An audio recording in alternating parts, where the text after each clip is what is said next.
Assalamualaikum warahmatullahi wabarakatuh. Perkenalkan, kami dari kelompok 5 akan membahas mengenai sistem saraf tepi divisi eferen pada Pisces, amfibi, dan juga reptil. Langsung saja, perkenalkan, nama saya Tridia Pasinta, moderator sekaligus pemateri. Rekan saya bernama Marcia Langto, Widya Safitri, dan juga Miska Asmina. Langsung saja ke pokok pembahasan yang akan kami bahas. Yang pertama itu mengenai pembahasan secara umum sistem saraf divisi eferen, dan juga yang kedua itu pembahasan mengenai sistem saraf divisi eferen pada Pisces, yang ketiga itu pada amfibi, dan yang terakhir itu pada reptil dan juga mekanismenya. Baik, langsung saja kita masuk ke materi pertama. Baik, langsung saja ke pembahasan pertama mengenai sistem saraf tepi. Jadi sistem saraf tepi ini dia itu berfungsi menghubungkan sistem saraf pusat dengan organ yang terdapat dalam tubuh, dan sel-sel saraf ini juga dia itu berfungsi membawa impuls saraf atau rangsang saraf. Bisa kita lihat di PPT bahwa sistem saraf tepi ini dia itu dibedakan berdasarkan fungsi dan juga impuls sarafnya atas dua. Yang pertama itu sistem saraf aferen, yang kedua itu sistem saraf eferen. Tetapi kelompok kami akan membahas lebih lanjut mengenai sistem saraf dari eferen itu sendiri.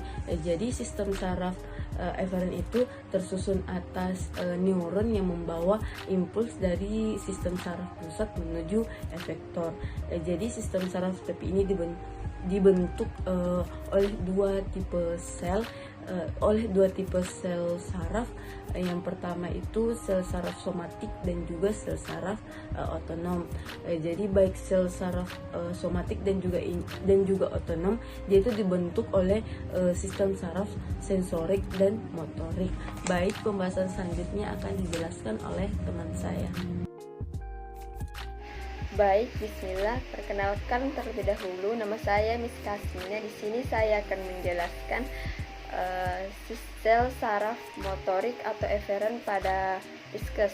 Nah, pengertian dari sel saraf motorik atau eferen ini telah dijelaskan oleh rekan kami, di mana fungsi sel saraf motorik atau eferen ini yakni mengirim impuls dari sistem saraf pusat, yakni otak dan medula spinalis, ke sistem saraf tepi atau perifer, yakni serabut-serabut yang keluar dari sistem saraf pusat yang menjalar ke seluruh tubuh atau menjalar ke otot atau kelenjar, di mana hasilnya ini berupa tanggapan tubuh terhadap rangsangan.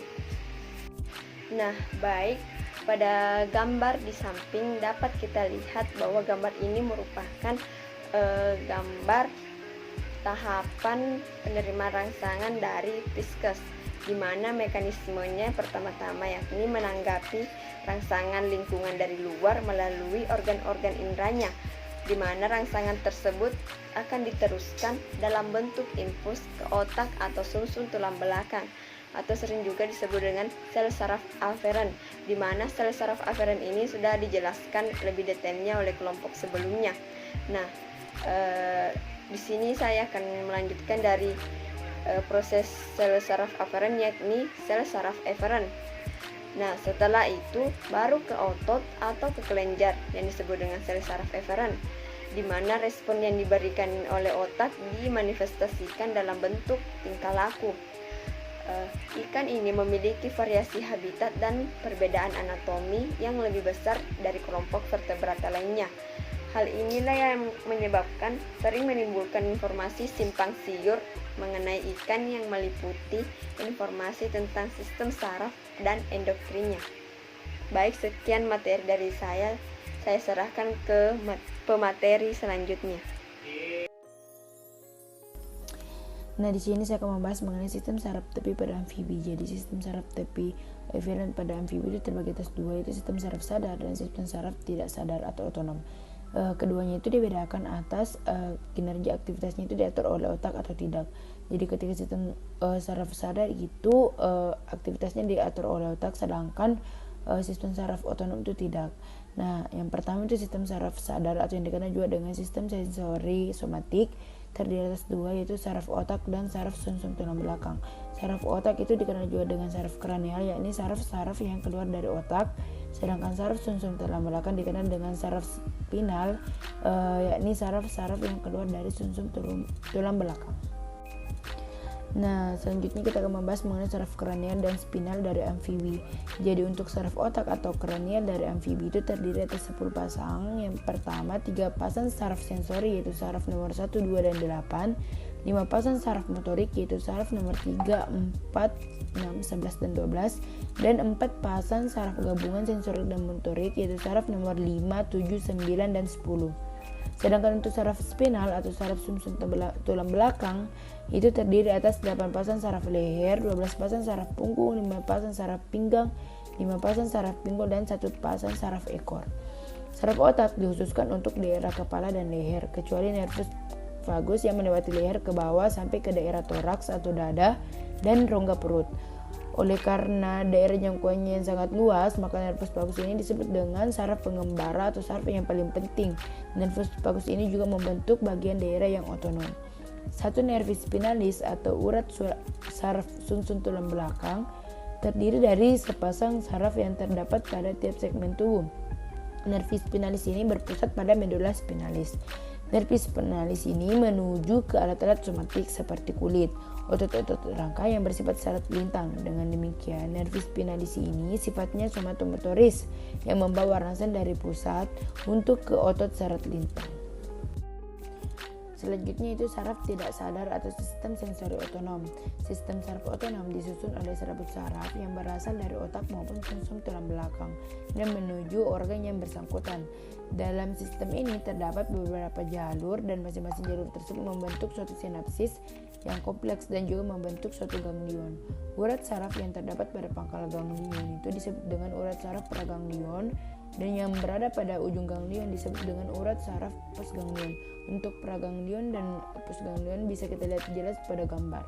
Nah, sistem saraf otonom dapat dibagi atas sistem saraf simpatik dan sistem saraf parasimpatik. Perbedaan struktur antara saraf simpatik dan parasimpatik itu bisa kita lihat atau terletak pada posisi ganglionnya.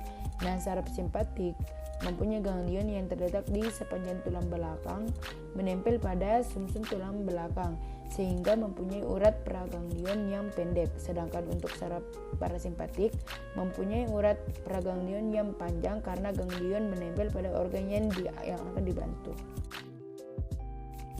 Baik, untuk materi terakhir yaitu sistem saraf tepi pada reptil. Sistem saraf tepi terdiri dari sistem saraf sadar dan sistem saraf tidak sadar. Sistem saraf sadar mengontrol aktivitas yang kerjanya diatur oleh otak, sedangkan saraf otonom mengontrol aktivitas yang tidak dapat diatur oleh otak, antara lain seperti denyut jantung, gerak saluran pencernaan, dan sekresi keringat. Langsung saja, yang pertama itu ada sistem saraf sadar. Sistem saraf sadar disusun oleh sel saraf otak, yaitu saraf-saraf yang keluar dari otak, dan saraf sumsum tulang belakang, yaitu saraf-saraf yang keluar dari sumsum tulang belakang. Saraf pada otak itu ada 12 pasang. Yang pertama, 3 pasang saraf sensori, 5 pasang saraf motor, dan 4 pasang gabungan antara sensori dan motor. Sistem saraf dikhususkan untuk daerah kepala dan leher, kecuali nervus vagus yang melewati leher ke bawah sampai daerah toraks dan rongga perut. Nervus vagus membentuk bagian saraf otonom. Oleh karena daerah jangkauan yang sangat luas, maka nervus vagus disebut sebagai saraf pengembara dan sekaligus merupakan saraf otak yang paling penting. Berikutnya adalah sistem saraf otonom. Sistem saraf otonom disusun oleh serabut saraf yang berasal dari otak maupun dari sumsum tulang belakang dan menuju organ yang bersangkutan. Dalam sistem ini terdapat beberapa jalur dan masing-masing jalur membentuk sinapsis yang kompleks dan juga membentuk ganglion. Urat saraf yang terdapat pada pangkal ganglion disebut sebagai urat saraf praganglion dan yang berada pada ujung ganglion itu disebut sebagai urat saraf postganglion. Sistem saraf otonom dapat dibagi atas sistem saraf simpatik dan sistem saraf parasimpatik. Perbedaan struktur antara saraf simpatik dan parasimpatik itu terletak pada posisi ganglion. Saraf simpatik mempunyai ganglion yang terletak di sepanjang tulang belakang yang menempel pada sumsum tulang belakang sehingga mempunyai urat praganglion yang pendek. Sedangkan saraf parasimpatik mempunyai urat praganglion yang panjang karena ganglion menempel pada organ yang dibantu. Demikianlah yang dapat kelompok kami sampaikan, kurang dan lebih mohon dimaafkan. Sekian dan terima kasih.